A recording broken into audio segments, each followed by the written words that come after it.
আসন্ন জাতীয় সংসদ নির্বাচনে 3টি আসন থেকে প্রতিদ্বন্দ্বিতা করার কথা বিএনপি চেয়ারপারসন বেগম খালেদা জিয়ার। তবে তার শারীরিক অবস্থার কারণে তিনি নির্বাচনে অংশগ্রহণ করতে পারবেন কিনা এ নিয়ে রয়েছে অনিশ্চয়তা।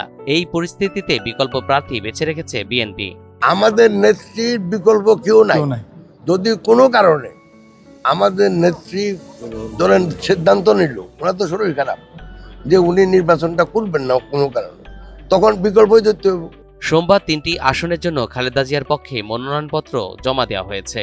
এই আসনগুলো হলো ফেনী 1, বগুড়া 7 ও দিনাজপুর 3। তবে শারীরিকভাবে অসুস্থ খালেদা জিয়া দীর্ঘদিন ধরে রাজধানীর এভার কেয়ার হাসপাতালে চিকিৎসাধীন রয়েছেন।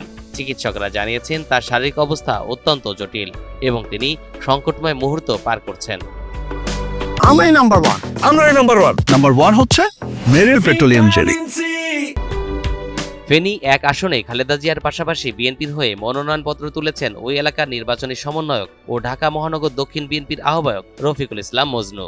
বগুড়া 7 আসনে দলের গাবতলী উপজেলা কমিটির সভাপতি মোর্শেদ মিল্টনও মনোনয়নপত্র সংগ্রহ করেছেন। এছাড়া দিনাজপুর 3 আসন থেকে সাবেক পৌর মেয়র জাহাঙ্গীর আলম মনোনয়নপত্র সংগ্রহ করেছেন।